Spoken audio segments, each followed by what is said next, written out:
नमस्कार.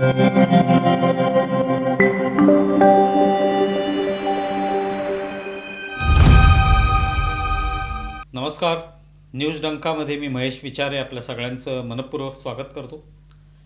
मित्रांनो, news डंकाचं YouTube channel आपण सबस्क्राईब केलं नसेल तर प्रथम ते सबस्क्राईब करा, ज्यामुळे वेगवेगळ्या विषयांवरचे व्हिडिओ आपल्यापर्यंत येऊ शकतील. पश्चिम बंगालमध्ये जो सरकार बदल झाला त्यानंतर केवळ पश्चिम बंगालमधलंच नव्हे तर एकूण देशातलं राजकारण म्हणा किंवा देशामध्ये सुद्धा एक मोठा प्रभाव या निवडणुकीचा पडला, या निकालाचा पडला. शुभेंदू अधिकारी हे आता मुख्यमंत्री झालेत, पण ते मुख्यमंत्री झाल्यानंतर ज्या पद्धतीने त्यांनी धडाडीने निर्णय घ्यायला सुरुवात केलेली आहे, आणि निर्णय जे आहेत ते केवळ विकासाच्या संदर्भात नाही आहेत, ते एकूण पश्चिम बंगालचा जो काही ऱ्हास झाला होता गेल्या अनेक वर्षांमध्ये, आणि त्या ऱ्हासामुळे हिंदू समाज जो आहे तो कुठेतरी सातत्याने दाबला जात होता, हिंदू समाजावर अन्याय होत होता. यातून पश्चिम बंगालला मुक्ती देण्याचं काम जे आहे ते एका अर्थाने शुभेंदू अधिकारी यांनी हाती घेतलेलं आहे असं आपल्याला दिसतं. त्याच्यात प्रामुख्याने सगळ्यात प्रमुख समस्या जी होती ती होती बांगलादेशी घुसखोर, ज्यांनी प्रचंड मोठ्या संख्येने पश्चिम बंगाल हा व्यापलेला आहे अजूनही. आणि या सगळ्यांमुळे जो काही विकासाला खीळ बसत होती, अनेकांचे रोजगार जे ते हिसकावून घेतले जात होते, कारण हे सगळे कमी पैशामध्ये तिथे उपलब्ध होत होते. त्याशिवाय तिकडच्या हिंदू समाजावर अन्याय होत होता मोठ्या प्रमाणावर. कुठेतरी हत्या होत आहेत, जाळपोळ होते, महिलांवर बलात्कार होत आहेत, आणि या सगळ्याला कुठेतरी पाठीशी घालण्याचं काम या आधीच्या सरकारांनी केलं. ममता बॅनर्जी सरकारसुद्धा त्यामध्ये आघाडीवर होतं. आणि अशा सगळ्या परिस्थितीमध्ये शुभेंदू अधिकारी यांच्यासमोर एक मोठं आव्हान आहे की हे सगळं चित्र बदलायचे, आणि त्या दृष्टीने ते प्रयत्न करत आहेत. आणि त्याच्यात आपण पाहतोय सगळ्यात पहिला जो त्यांनी प्रयत्न सुरू केला तो म्हणजे बांगलादेशींना हुसकावून बाहेर काढणं. आणि त्यासाठी त्यांची ही सगळी ओळख जी आहे ती पटवणं, कोणाकोणाकडे खोटी कागदपत्रं आहेत, कोण अनेक वर्षांपासून राहत आहेत पण त्यांच्याकडे कोणतीच कागदपत्रं नाही आहेत, सरकारी सगळ्या योजनांचा लाभ उठवलेला आहे, मतदान केलेलं आहे, असे अनेक लोक जे आहेत ते शोधले जात आहेत. आणि जे अनधिकृत पद्धतीने राहत आहेत अनेक वर्ष, त्यांना डिटेन्शन सेंटरमध्ये ठेवण्यात येणार आहे किंवा होल्डिंग सेंटरमध्ये ठेवण्यात येणार आहे, आणि त्यानंतर त्यांची रवानगी बांगलादेशात करण्यात येणार आहे. आणि हे सगळं सुरू झालं आहे. त्यात अमित शहांनी सुद्धा सांगितलं की पश्चिम बंगालमधले जे कोणी असे अनधिकृत बांगलादेशी आहेत या सगळ्यांना वेचून वेचून शोधलं जाईल आणि त्यांना पाठवून दिलं जाईल. त्याशिवाय तिकडे फेन्सिंग म्हणजे जी कुंपण घालण्यात येणार आहे भारत आणि बांगलादेश सीमेवर, त्या दृष्टीने शुभेंदू अधिकारी यांनी जमीन BSFला दिलेली आहे. आणि अशा पद्धतीने सगळे जे निर्णय आहेत ते एका अर्थाने घुसखोर बांगलादेशींच्या विरोधामध्ये घेतले जात आहेत, आणि एक त्यांच्यावर कठोर असा आसूड ओढला जाणार आहे हे स्पष्ट आहे. आणि त्यामुळे हे सगळे अनधिकृत बांगलादेशी जे आहेत, जे अनेक वर्षांपासून राहत आहेत वेगवेगळ्या निमित्ताने, ते हळूहळू बाहेर पडायला सुरुवात झाली. भारत बांगलादेश सीमेवर असलेल्या गावांमध्ये अनेक लोक जमत आहेत आणि तिथून ते बाहेर निघून चाललेत किंवा जाण्याचा प्रयत्न आहे. ते सगळी जी काय त्याची प्रोसिजर आहे पुढची ती सगळी सुरू आहे.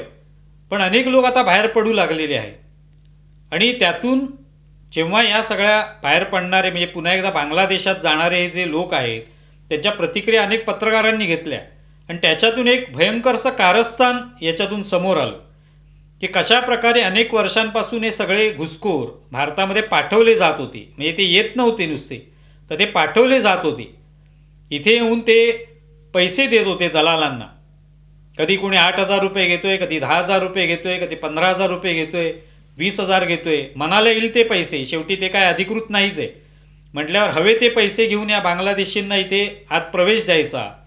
त्यासाठी जिथे शक्यता आहे त्यांना जिथून घुसता येईल, जिकडे सैन्य जे आहे ते कुठेतरी तिथे एखादं अंतर पडलं सैन्यामध्ये, सैन्य तिथे नाही आहे काही काळापुरतं, अगदी 10 मिनिटासाठी सुद्धा, तर लगेच त्या ठिकाणाहून घुसायचं. त्यासाठी अनेक लोकांना त्या ठिकाणी मॅनेज करायचं. हे सगळे प्रकार जे आहेत ते अनेक वर्षांपासून घडत आले. आणि त्यामुळे सगळे बांगलादेशी आत घुसले वेगवेगळी कामं करण्याच्या निमित्ताने. कोण सुतार काम करते, कोण घरकाम करते, या सगळ्यासाठी सगळी माणसं आली इथे. त्यातल्या अनेकांनी असे पैसे मोजलेले आहेत त्यासाठी. अनेक जण इथे आले, त्यांना तृणमूलच्या म्हणजे ही सगळी माहिती तेच बांगलादेशी देत आहेत पत्रकारांना, की तृणमूलच्या काही कार्यकर्त्यांनी त्यांना मदत केली, त्यांना आधार कार्ड बनवून दिलं, त्यांना रेशन कार्ड बनवून दिलं. अगदी ज्या योजना होत्या, ममता बॅनर्जींनी महिलांसाठी योजना आणल्या होत्या, त्यांना पैसे दरमहा द्यायचे, लक्ष्मी भांडार नावाची योजना होती, त्याच्यातून सुद्धा पैसे या बांगलादेशींना मिळाले जे अधिकृत पण नव्हते इथे राहत, पण तरी त्यांना त्या पैशाचा लाभ मिळाला, अनेक योजनांचा लाभ मिळाला, नोकऱ्याही मिळाल्या असतील, शिक्षण क्षेत्रामध्ये त्यांनी घुसखोरी केली असेल. त्यामुळे सगळा जो पश्चिम बंगाल आहे हा या घुसखोरांनी व्यापला आणि अशा पद्धतीने या सगळ्या कारस्थानाच्या कहाण्या समोर येऊ लागल्या की कशा पद्धतीने हे सगळे बांगलादेशी अनेक वर्षांपासून घुसखोरी करत अनेक भाग जे आहेत ते डेमोग्राफी त्यांनी बदलली, लोकसंख्याचा सगळा जो पट आहे तो बदलून टाकला. मग मुर्शिदाबाद असेल, मालदा असेल, संदेश खाली असेल, हे सगळे भाग जे आहेत ते बदलून गेले. आणि आता आपण पाहिले ही सगळी सरकारं जी आधीची होती यांनी या सगळ्यांचा उपयोग करून घेतला. त्यांच्याकडून त्यांचं मतदान जे आहे ते हेच सगळे लोक करत होते. हे त्याच्यावरूनच स्पष्ट होतं की त्यांच्या विरोधात कधीच कोणी कारवाई केली नाही, ना ममता बॅनर्जींनी केली, ना काँग्रेसच्या सरकारने केली, ना डाव्यांनी केली. कारण आलेत तर आपल्याला मतदान म्हणून आपला उपयोग होऊ शकतो हे लक्षात घेऊनच त्यांच्यावर कारवाई केली नाही. आता या निमित्ताने हे सगळं समोर येतंय आणि हे सगळे लोक जे आहेत त्याच्यातल्या प्रतिक्रिया घेतल्यावर लक्षात येतं की ममता बॅनर्जी जर पुन्हा आल्या तर आम्ही पुन्हा येऊ असं सुद्धा ते म्हणतायत. एक व्हिडिओ पहा तुम्ही एका महिलेचा. हमारा ममता दीदी का राज आ जाएगा तो हम लोग फिर बांग्लादेश से कलकत्ता में ढुक जाएंगे, छोड़ेंगे नहीं. अच्छा, फिर ममता दीदी जीतेंगी, फिर आप लोग हाँ, ममता दीदी जीतेंगी. मोदी जी कितना दिन रहेंगे? 5 साल. तिला पत्रकार विचारतायत की तुम्ही आता निघालेलात, तुम्ही कधीपासून राहताय वगैरे वगैरे माहिती विचारल्यावर ती म्हणते ममता बॅनर्जी आता नसतील, मोदी किती वेळ राहतील, 5 वर्ष राहतील, त्यानंतर पुन्हा ममता बॅनर्जी येईल आणि मग आम्ही पुन्हा येऊ इथे. हे किती आधार वाटतोय पहा. ममता बॅनर्जी किंवा काँग्रेस किंवा तत्सम जे कोणी इंडिया आघाडीतले पक्ष आहेत, जे यांचे समर्थक आहेत एका अर्थाने, यांना पाठीशी घालणारे आहेत, किंवा त्यांना अजूनही आशा आहे की कधी एकदा पुन्हा ममता बॅनर्जी येईल आणि पुन्हा आम्ही तिथे येऊ, इतकी आशा बाळगून आहेत. पण आता मात्र ते लोक का जात आहेत? तर भाजपाचं भय आहे. भाजपाचं सरकार आल्यावर ते कागदपत्र तपासणार आहेत. तपासून त्याच्यातून कळलं की तुम्ही अनधिकृत आहात तर तुम्हाला डिटेन्शन सेंटरमध्ये ठेवण्यात येणार आहे आणि बांगलादेशात हमखास रवानगी करणार आहे. नोकरी धंदाही मिळणार नाही. जे कोणी तिथे भाडेकरू म्हणून या बांगलादेशींना ठेवतील त्यांनाही 2 लाखांचा दंड बसतो असं जाहीर केलं आहे सरकारने, की त्यांना 2 लाखांचा दंड लावण्यात येईल आणि त्यांना तुरुंगवासाची शिक्षा होईल. त्यामुळे जे कोणी अशा बांगलादेशींना आश्रय देत आहेत, भाडेकरू म्हणून त्यांना ठेवतायत, त्यांच्याकडून भाडं वसूल करतायत, त्यांच्यातही एक भीती बसलेली आता. त्यामुळे भाजपाचं सरकार आल्यावर ही भीती, हे भय जे आहे ते निर्माण झालेलं आहे. पण त्या लोकांच्या मनामध्ये आशा कोणाची आहे? तर ममता बॅनर्जी कधीतरी येतील आणि पुन्हा आम्ही इथे येऊ, पुन्हा येऊन इथे आम्ही स्थिरस्थावर होऊ. आता या निमित्ताने बांगलादेशी सगळेच काही बांगलादेशात जातात अशातला भाग नाही. काही बांगलादेशी जे आहेत ते भारतातल्याच वेगवेगळ्या भागांमध्ये आता पलायन करत तिथे आश्रय घेऊ शकतील, याची दाट शक्यता आहे. आणि ते कुठे जातील, कोणत्या ठिकाणी राहतील हे माहिती नाही. पण प्रामुख्याने मुस्लिम बहुल भाग जे आहेत त्या ठिकाणी किंवा जिथे काँग्रेस शासित राज्य आहेत, काँग्रेसचे मित्रपक्ष जिकडे आहेत, जिथे या सगळ्यांना समर्थन देणारे, या सगळ्यांना पाठीशी घालणारे असे लोक जिथे आहेत त्या ठिकाणी नक्कीच जाण्याची शक्यता आहे. आता कर्नाटकमध्येच बघा की हुबळीमध्ये अशा पद्धतीने बांगलादेशी येत आहेत.